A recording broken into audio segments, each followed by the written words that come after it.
Coming up next on this edition of 30 with Lee, we're tackling one of my all-time favorite films from 1967, In the Heat of the Night. This movie, based on John Ball's 1965 graphic novel of the same name, tells the story of Virgil Tibbs, portrayed by Sidney Poitier, who is a black police detective from Philadelphia who becomes involved in a murder investigation in a small town in Mississippi, Sparta, Mississippi to be exact. This film stars Sidney Poitier and Rod Steiger, and it is directed by Norman Jewison. That name should sound very familiar to you guys. He actually had directed, just to name a few, The Cincinnati Kid, The Russians Are Coming, The Thomas Crown Affair, starring one of my all-time favorite actors, the King of Cool, Steve McQueen, Jesus Christ Superstar, Rollerball, and Justice for All, starring Al Pacino, A Soldier's Story,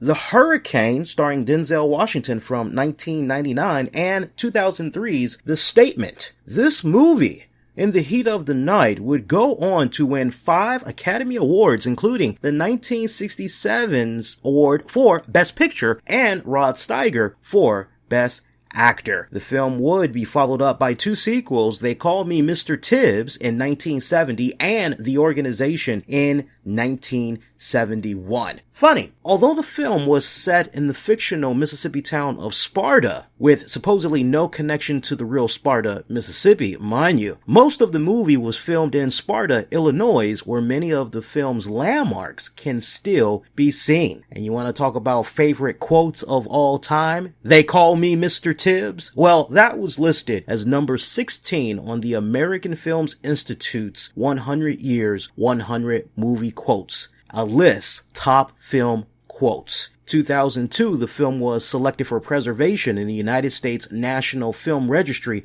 by the Library of Congress as being culturally, historically, and artistically significant. This movie really capturing what was going on with race relations, but definitely down in the South in particular, where you have a lot of segregation. You see blacks that are being looked at in a negative light. And as we would see with In the Heat of the Night, Sidney Poitier's Virgil Tibbs was looked upon in a very negative light, as basically he is in Sparta at the wrong time. The intent was good, as he was out there to be with family. But once that had wrapped up, he's trying to make his exit out of Sparta, Mississippi. A heinous crime is committed. A murder actually goes down. And this murder of a wealthy industrialist who had came to Sparta to build a factory, it just has all the police led by Chief Gillespie, played by Rod Steiger, on a manhunt to find out who had committed this heinous act. We're gonna just tease you with that for now, but you definitely want to stick around for this and get my overall takeaway of what an impactful movie. Yes, 1967's In the Heat of the Night on this edition of 30 with Lee, and it begins right now. The following is an Infinity One Productions presentation, keeping it honest, insightful, interactive.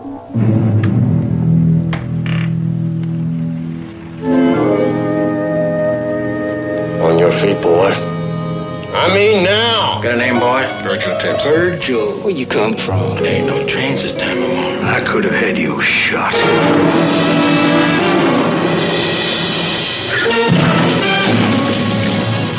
Skull's caved in, man. Could have been a hitchhiker.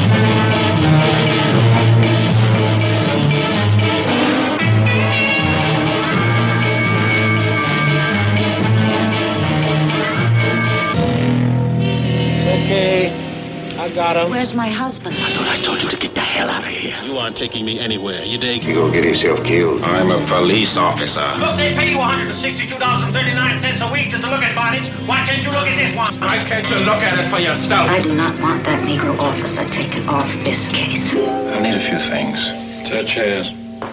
Ammonium hydrosulfide, benzidine, superoxide of hydrogen, copper powder, distilled water, calipers, and some toothpicks. Why won't anybody here tell me what's happened to him? Are you sure you're pregnant? Yes, I am pregnant. I can pull that fat cat down. I'm afraid you're a little late, Virgil. We already got the guilty man. May I examine this prisoner? Yeah, you can look at him. Come on, let him look. He's left-handed, isn't he? What's that make him? Innocent. I got the motive, which is money, and the body, which is dead. You're holding the wrong man. But don't you push me, boy. They call me Mr. Tibbs. What kind of people are you?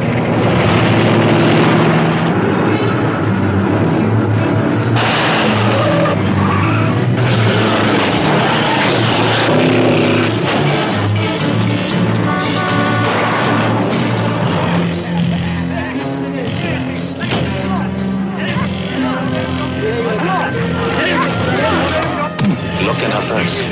She's got $100 to pay for an abortion.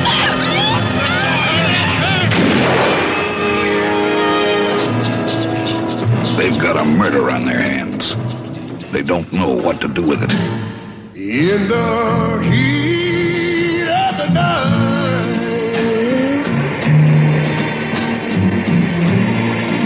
seems like the cold sweat creeping across my brow. In the heat of the night.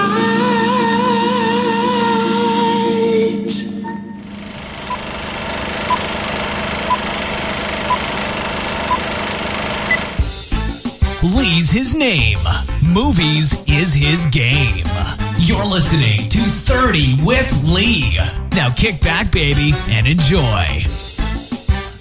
And welcome to this edition of 30 with Lee. Lee is my name and movies is my game. You're checking out 30 with Lee. Thank you guys so much for checking out this episode. So, we are talking about 1967's In the Heat of the Night, and as I have mentioned in the opener there, you talk about race relations being at a all-time high here in this depiction of what's going on in the South, in particular amongst the whites and the blacks. A lot of segregation. Blacks can only eat, shop at certain establishments, sleep at certain establishments, while it appears as though the whites are pretty much given full access. You know, it's one of those things where if you're around my age range, then 9 times out of 10, your parents or for sure your grandparents, that is if you are black. But then again, you don't necessarily have to be black. You could just have that connection to your parents and or your grandparents. They could definitely tell you about how race relations were at this point in time. Remember, we had Malcolm X, we had Martin Luther King that were running around, and they basically were on a mission of trying to bring unity, of trying to bring harmony amongst blacks and whites, blacks being treated as equal, because it's not the color of their skin which defines their character, it is their character traits, how they live their life, that defines their lifestyle, that truly defines their character. And you still had so much resistance that was going on in a lot of parts down in the South. And when you go to this movie in particular, look at the careers of Sidney Poitier and Rod Steiger. I mean, both of these men, and they've commented many times over the years how with this particular movie, the two of them had really challenged each other. From Sidney Poitier, he said that working with Rod Steiger was basically a crash course. Just when Poitier thought that he had reached that ceiling of a peak for his acting career, just when he thought he learned just about any and everything, here comes Rod Steiger, who is just a chameleon of an actor. Great range. I mean, I know I say great range a lot, but I would have to say Rod Steiger is on a very short list of actors that is a chameleon actor. And what I mean by a chameleon actor, he eats, he sleeps, he breathes, he lives that part that he is preparing for. And Rod Steiger was notorious for this. Now, we would learn in later years that there was a part of him that was dealing with depression that would also explain some of the weight gain that he would have in a lot of movies that we would see. 1 minute, he's kind of chunky, he's a little bit obese. And then the next minute, we see him, he's extremely skinny, like in Amityville Horror, right? Still, regardless, no matter how he looked physically, Rod Steiger always was willing to do whatever was necessary to adapt to what was needed of that character. A lot of extensive research, a lot of time, a lot of preparation, really trying to embrace, fully live out that character. And Rod Steiger is on a very short list of actors in my book that could do things like that. I would have to say it would probably be a separate episode of 30 with Lee, but just off the break, I have him at number 1. I would have Al Pacino at number 2. I'm not talking about the later work that Pacino did. I mean, when Pacino basically first started off. I'm talking about that Pacino pretty much all the way up until, I would have to say, give it about the late 90s going into the early 2000s. I would probably cut it off around maybe 2004 or 2005, give or take. I would definitely put him on that category. Steve McQueen was another one. The late Heath Ledger, that's another guy I would have to put on that respected list. But Rod Steiger really doing a phenomenal job with this. As Sidney Poitier had said, he learned a lot working with Rod, and it just really took him to that next level. And Rod was very complimentary of Sidney Poitier as well. So this film, which sets place in the Mississippi town of Sparta, again, no connection to the real Sparta, Mississippi, as most of this movie was filmed in Sparta, Illinois, believe it or not, right?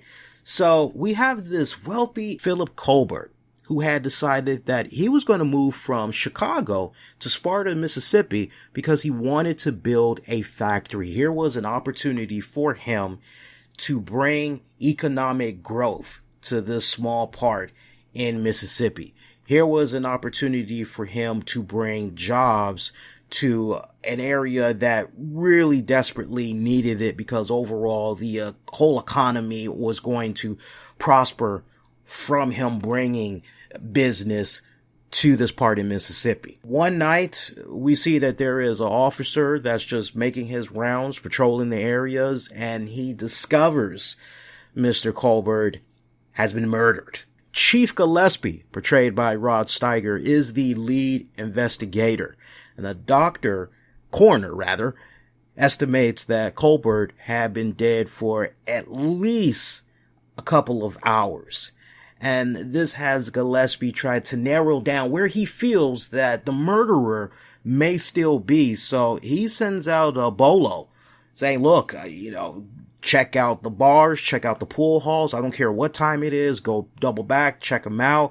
You know what? We got the train station as well. Go check the train station, see if anybody's chilling. They gotta still be near. The body is still kind of warm. It's still kind of fresh. Let's go. Let's make it happen.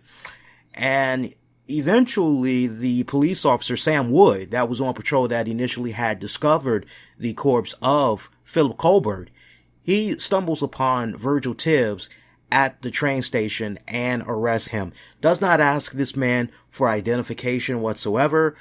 Doesn't go into the 5 W's. If you've been listening to the other show that I do on Tuesdays, I always tell you guys the 5 W's, which is basically who, what, when, where, and why.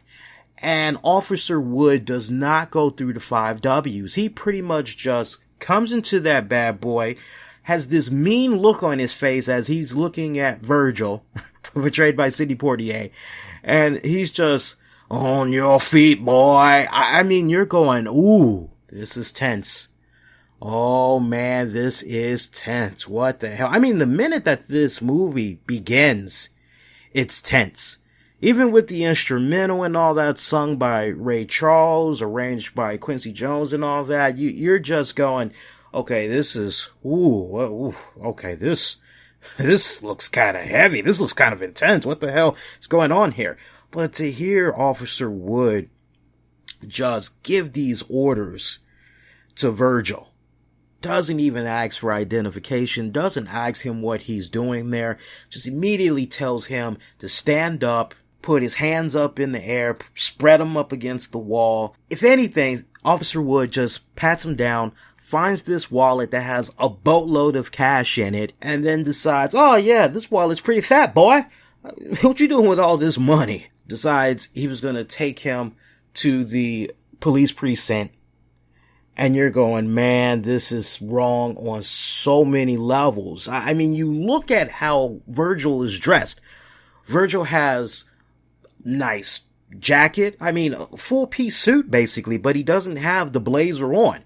He does have his tie on, nice collared long sleeve shirt, nice dress pants, nice dress shoes. Now, I don't know about you, but I'm kind of using common sense here. I would have to use common sense. If I'm looking for somebody that had committed a murder, 8 out of 10, like, this person's outfit is probably going to be disturbed a little bit. There's probably going to be some type of traces of blood or something on that person. And if not on that person, then I would be led to believe, okay, well, they got a suitcase. Well, let me check the suitcase out. Let me see what's going on with that. And then if anything, if everything is still not exactly to my liking, I'm going to at least tell that person, look, you're not being arrested, but you are a person of interest. You're going to have to come with me down to the station until we can officially get you cleared. We're not going to put you in jail, but we're going to detain you for a little bit, ask you a few more questions until we feel everything is satisfactory, and then we'll go on ahead and we'll let you go. But no, none of this type of crap goes down. And it's very, very sad to see this. And it just really highlights on a narrative that was going on way back when, where I would hear personally many stories from my grandpa or my aunt or close friends, family members that would tell me these stories of young black people that were minding their own business. Hell, even old black people that were minding their own business that would just be harassed by the police just because of the color of their skin. Hell, I can relate to this movie and what was going on with the Virgil Tibbs character from the standpoint he was in, because I've had it happen to me. And it's not a really good feeling. It's an embarrassing feeling, quite honestly. You feel embarrassed. You feel as though you're not being respected. You feel degraded. That's honestly how it feels. And you also feel harassed. And so when you see this happen to Virgil Tibbs, you're going, this just does not look right. This doesn't feel right on so many levels. What the hell is going on here? So Officer Wood takes Tibbs down to the station to try to see if they can get a confession out of him, as Chief Gillespie is the one that decides he wants to go one-on-one with Virgil. And let me tell you something, for those several minutes that we see, for the very first time, Rod Steiger and Sidney Poitier collide. I mean, the chemistry is just, before they even say anything to each other, you can just feel the aura in that room. You can just feel the aura in that frame, right? That, okay, we're about to see something very historical, very magical. And for me, this was probably, of all cinema, for me, when I look at this particular film, you had the greatest back and forth acting chemistry and dialogue of all time. That honestly really had set the pace for the movie. I was visiting my mother. I came in on the 12:35 from Brownsville. I was waiting to go out on the 405. Mm-hmm.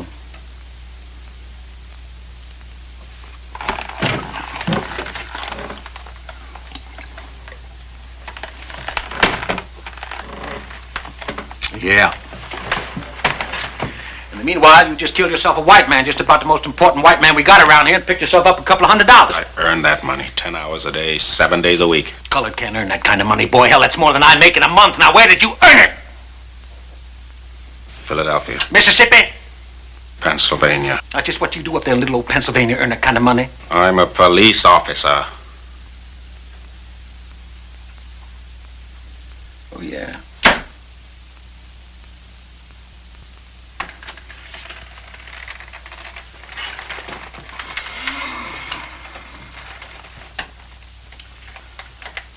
What? Yes. Did you question this man before you brought him in? No, sir. Do you mind taking a look at that?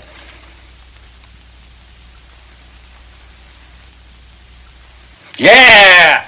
Oh, yeah! So, once Chief Gillespie is embarrassed to learn that Tibbs is one of the top homicide detectives from Philadelphia, Tibbs' chief actually recommends to Gillespie that they utilize Tibbs to assist them in this murder. And initially not interested, but eventually and reluctantly agrees to it. However, Tibbs doesn't want to have anything to do with this chief. He doesn't want to have anything to do with that police department. He wants to get on this train and he wants to go back home, and rightfully so. Once Chief Gillespie realizes he messed this up tremendously, he then kind of swallows his pride and tries to look past the fact that Virgil Tibbs is black and actually just utilize him because technically he is a brother in arms, because he is blue,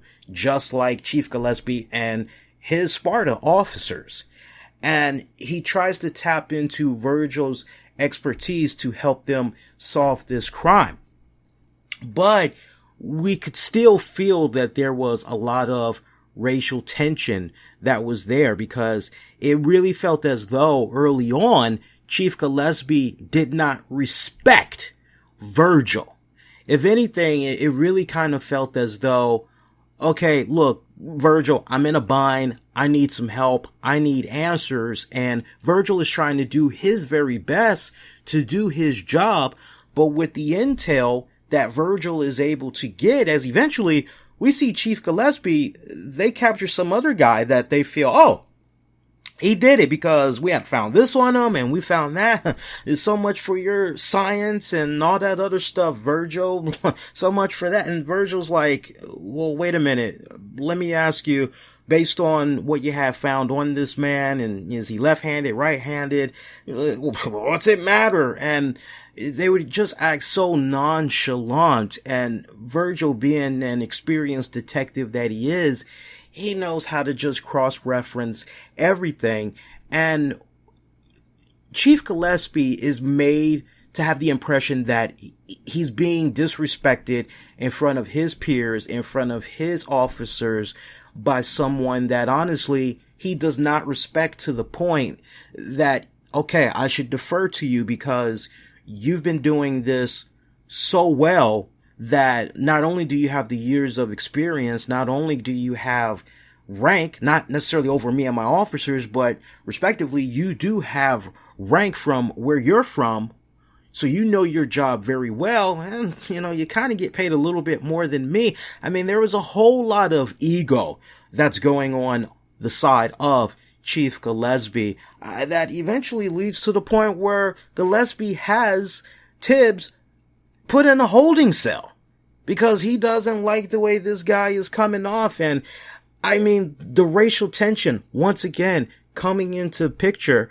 And it just gets to that point where Virgil Tibbs says, okay, you know what? That's fine. You're going to do it your way. You go ahead. You do it your way. I'm going to take the evidence that I had collected, and I'm personally going to see that the FBI gets a hold of this. I'm going to go one over your head, and we're going to have some people breathing down your neck. And as all of this is going on, the widow for Philip Colbert is going, what in the blue hell is going on here? What is going on with you people in this town? My husband was murdered and you all are acting like this. This is so disgusting. This is so disrespectful. Why can't you guys just put your differences to the side and find the person that killed my husband? I mean, this woman, Mrs. Colbert, she's technically, even though it's not flat out right, you can tell from the moment that Virgil Tibbs interacts with her, holds her hand, tries to comfort her and all that, that she is very receptive. There is no race barrier for her, right? And I mean, she has a tongue lashing with the mayor and other city councilmen with regards to how Chief Gillespie has been handling this case, and she pushed forward to have Virgil Tibbs be part of this case, be given the rope that he needs to be able to solve this case. And you almost have somewhat of a conspiracy that's kind of organized with the mayor and the council members, which is basically, okay, she wants for this colored boy to have the reins. Go ahead, let him have the reins. If everything messes up, we already know who to blame, but Gillespie, at the same time, you're going to be at the end of this rope as well. You're going to be getting in trouble as well. So you better do what you need to do to solve this case. Solve it fast. Solve it like yesterday. So, eventually we do see throughout the course of the movie that the more time that Virgil and Gillespie spend together, particularly away from the crimes, from the investigation, the more time that they spend away from the other police officers and they take the time out to really get to know each other, eventually these two men kind of realize that even though they may not be of the same color, what binds them together is they both serve and protect the law. And not only that, but they both come away realizing that in their own way, they both are really good at what they do. And you know what? Overall, they're a pretty damn good human being. That's what we pretty much learn. More so Rod Steiger's Gillespie as opposed to Virgil, right? And just the way that the movie ends, and now look, the crime, who actually had committed the murder, that would eventually be solved and everything, but just the way the movie ends with Virgil getting on the train and Gillespie saying to him, hey, you take care of yourself. And, for like the first time really in the whole movie, Gillespie gives a sincere smile to Virgil. It's one of those, not only do I respect you, I consider you a friend, and man, I really want you to take care of yourself. I hope I get to see you again. That's just really how it ends, and I just love that. By the time the movie goes off, you're led to the impression that, wow, this was a breakthrough. Here in particular was a breakthrough for Rod Steiger's Gillespie, because now he's really realizing that, okay, you know what? Not all black people are bad. There are black people that are doing good things for themselves and for their own people. It's not like we think. All the years, the teachings, the hate speeches, and the KKK meetings and all that, it's not as clear cut as I'm led to believe. You know what? This gives me hope. That's almost kind of the message that you had received at the end of the movie, so to speak. I can only imagine how blacks had felt after they had saw this movie. I don't know if they maybe have felt, I would like to believe that they felt really empowered by what they had saw of, once again, Sidney Poitier. I mean, when you really stop and you think about it, Sidney Poitier has always, just when you look through the history of all the films that he's been in, we've never seen Sidney Poitier, yes sir, yes ma'am, oh here I come with the biscuits now. We've never seen him in that type of a position. He's always been in these roles where it's, I won't say distinguished, but he puts such class. Whether he is the hard working man that is a chauffeur in A Raisin in the Sun, or maybe he's a hard working man that honestly, he's minding his own business. He stumbles across a blind woman and He tries to help her out and makes a new friend out of her as a result. And the two of them meet every day where he teaches her something new, right?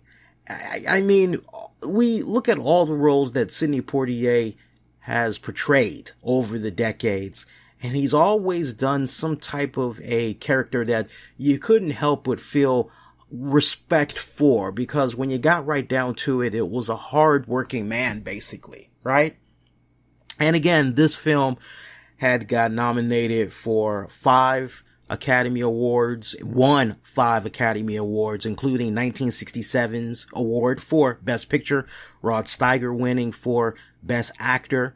This would spawn 2 sequels. The first one of the 2 being exceptionally good, and we'll definitely talk about that maybe on the next 30 with Lee. They Call Me Mr. Tibbs from 1970, and that would be followed up with The Organization in 1971. And sadly, when you look at those particular films, it really, as far as chronological order, tying into In the Heat of the Night, very inconsistent, almost to the point it doesn't even recognize the events that had happened here with In the Heat of the Night. For those of you that may be a little bit curious if Rod Steiger had reprised his role as Gillespie, he sadly did not, and honestly, I'm trying to figure out who had dropped the boat on that one, yeah.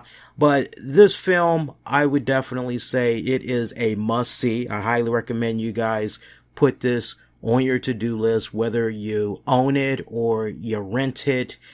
Definitely, I would recommend to you all to check it out. After all, this movie had eventually spawned the 1988 TV series of the same name that starred the late Carol O'Connor, otherwise known as Archie Bunker from All in the Family and Archie Bunker's Place. You talk about a role that honestly had breathed new life into Carol O'Connor, because when you really stop and you think about it, before All in the Family and Archie Bunker's Place had went down, Carol O'Connor was looked upon as a pretty good, versatile actor. He was. He had some roles where he would do a little bit of comedy, but he would also have those roles where he was a very serious, dramatic actor, and he was really good. But then you could definitely make the argument that once Archie Bunker's Place came, once All in the Family went down, would you say he was typecast? Yes, you could definitely say he was typecast. I would agree with that. Because, think about it, you know, you've played that character for so many years. You know, you're playing that same character for like about, I would say, it feels like he played the Archie Bunker character for almost 15 years, give or take. So, that's a good, important, critical portion of your career, especially as you're going into your golden years, so to speak. So to be able to feed off of the royalties, live off of the royalties for those hit series, right? But then to come into the 80s and usher in a new generation of TV viewers. I mean, yes, you still have those that grew up on you from back in All in the Family and Archie Bunker's Place, but now you're in a position where those people who you were tapping into in the late 60s, 70s, you know, now they're kind of, you know, technically 2 generations, because you could almost say that it was our grandparents and our parents that grew up on those shows. And then we came along, our generation, we grew up on reruns of All in the Family. And then when In the Heat of the Night, the TV series came about, you know, our generation, hey, it's Carol O'Connor. There's a name that we can trust. So you're kind of technically knocking out 3 generations, if you will. So, you know, to see this TV series come about, I mean, it did breathe new life into the career of Carol O'Connor. And I remember when I had first heard about this, I'm going, wait a minute, say what? Carol is joining the cast of In the Heat of the Night? Get out of here. This is okay. I gotta see how he does this. And I tell you, from the moment that I see him within the first 5 minutes, I was sold. I'm going, holy crap, that's Chief Gillespie. All right now. So, pretty interesting how that all just pretty much kind of came full circle, if you will. And you know, I had always found it kind of interesting that with regards to In the Heat of the Night, the TV series, when you see that the role would eventually go to Connor, for me, I don't know how it is for you guys, sometimes I couldn't help but wonder, well, what would have initially happened if maybe Rod Steiger had been Archie Bunker instead? Because remember, originally for the role of Archie Bunker, former child actor Mickey Rooney was considered to be Norman Lear's first choice to play Archie, but Rooney had declined the offer because of the strong potential of controversy in being that character. And in Rooney's opinion, it would be a poor chance for success. And then you had Scott Brady, formerly of the Western series Shotgun Slade. He also declined the role of Archie Bunker. But he did appear 4 times in that series in the role of Joe Foley. O'Connor eventually getting the role, but, you know, for me personally, whenever I go back from time to time, I look at In the Heat of the Night, the movie, and then sometimes I look at the TV series, I can't help but go, what would have happened if maybe Rod Steiger would have been Archie Bunker? Would he have done that role justice, or was that role like a perfect glove? Was it tailor-made for Carol O'Connor? I mean, you just can't help but really wonder. You know, as with all the movies that we cover here on 30 with Lee, one theme that they all have in common, and that's they are timeless classics that you can watch over and over again, and it doesn't matter how much time has passed. You can go 15 years from now, or 20 years from now, or even 50 years from now. A lot of these movies that I'm covering here on 30 with Lee, including what we just talked about with In the Heat of the Night, these are movies that stand the test of time, that still feel very current to this very day. So when you look at In the Heat of the Night, and you consider everything that is going on right now with Black Lives Matter, Blue Lives Matter, all lives matter, or as I like to say constantly, no, what matters above all is self-accountability. But when you see what's going on with a lot of these unarmed black men that are having their lives taken by police officers that are abusing their power with that badge, they are abusing their power of authority. Some of them are hiding behind that shield to extract their true inner feelings and how they feel about certain individuals of a certain color. And as a result of that, they are just exploiting the hell and abusing the hell out of that power. I mean, anybody seeing Serpico? I mean, we've got a massive scale of police brutality that's going on for a lot of unarmed individuals, a lot of unarmed black individuals. And when you just see the growing number of blacks that have continued to lose their lives to some of these police officers, watching In the Heat of the Night in this day and age definitely highlights that strong reminder of what we as a society in North America are currently dealing with a part of our judicial system, which just isn't right. And it's kind of sad considering now all the money has been going into body cams and all of that just getting messed up. We've got officers planting evidence now more than ever, trying to do fake busts, all that. And it's just really sad, and it's just really depressing. And I tell you what, this movie definitely reminds you how, okay, here we are. This movie came out in 1967, capturing what was going on in a perfect time capsule during that period. And here we are in 2018. For a second, think about that. So 67, 77, 87, 97, 7, 17, 51 years later. And just when you think that maybe we've made some type of progress as a society, race relations are at an all-time high. Now look, are they better as opposed to how it was for our parents and grandparents growing up?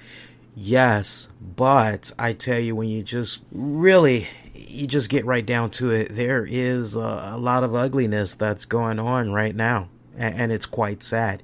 Just when you think that, okay, well, this is what's going on, equal rights here, hey, better pay here. You watch a movie like In the Heat of the Night, and you're so reminded of the Eric Garners. You're reminded of why Colin Kaepernick, once a very respected football player, why he took a knee in the first place. Why he was protesting, why he took the opportunity to take a knee during the national anthem. All of these things, when you just connect everything back into the way that I know there's a lot of good police officers that's out there. I've been fortunate enough through my brief periods working in law enforcement. I've been fortunate enough to befriend certain individuals. I know there are really good cops that's out there that do their job, and they know no favoritism with regards to certain races. They just treat one race equal, all across the board, right? They check the egos, all of that at the door. They're not racist. It's just all about protecting and serving the community. That's what it's all about at the very end. So there definitely are some very good police officers that's out there. Hell, to this date, I'm currently friends/associates with some of them. Right, to this very day, even though I'm no longer in law enforcement anymore from the security division standpoint. But, when you watch a movie like this and you just think about what all has been happening in the headlines, you just go, man, even though it's been so many decades since this movie came out, we as a society, we still have a long ways to go to make things right. So, tell you, a movie like this definitely stands the test of time. Definitely very current. But that is going to do it for this edition of 30 with Lee. At least for now, I'm definitely going to be coming at you guys with our next edition. We teased it a few minutes ago. We'll definitely be tackling from 1970s. They Call Me Mr. Tibbs, starring Virgil Tibbs. I think it's only right that we tackle that, and then we'll definitely wrap up the Virgil Tibbs character by talking about the follow-up to They Call Me Mr. Tibbs, which is 1971's The Organization. So you do want to make sure you stick around for that. That's going to be pretty solid. Hey, if there is something you would like for me to consider reviewing on a future edition of 30 with Lee, love to hear from you guys. Get at me all throughout Twitter, Facebook, Instagram, YouTube. Use the keywords, the RCWR show. That's how you can mainly get at me. Check out the RCWR show as well. Coming at you guys Tuesday nights, 10 p.m. Eastern, live on YouTube, Spreaker, also via the RCWR show app. Just use the keywords, the RCWR show. Episodes are also available for you guys on demand and on the downloads. And hey, be my Patreon member. For just $5 a month, you can check out a boatload of great exclusive new audio and video content. A lot of exclusive goodies. Patreon.com/RCWR show. That's www.patreon.com/RCWR show. $5 a month gets you access to everything that's available for that whole month, any and everything that's going to be coming out that month. And hey, best part about it, if after the 30 days you aren't satisfied, no problem. Send me a message, let me know what's going on, and honestly, I'll be more than happy to refund you back your money. But the people that we have had be our Patreon members, some have been with us since day one. They've really been enjoying the content, and hey, without their kind contributions, shows like what you're checking out right now would not exist. Other shows that we do, which are free for all, would not continue to be free for all. So hey, we definitely want to take this time out and recognize our Patreon members. Shout out to the beautiful and the lovely Courtney Summers. Shout out to Michael Wolf. Shout out to John Davis. Shout out to Anthony Missionary Thomas of Wrestling Soup. And shout out to Joe Raymond Jr. Patreon.com/RCWR show. That is gonna do it. Lee is my name. Movies is my game. Thank you for checking out 30 with Lee. Thanks for listening. An Infinity One Productions presentation, keeping it honest, insightful, and interactive.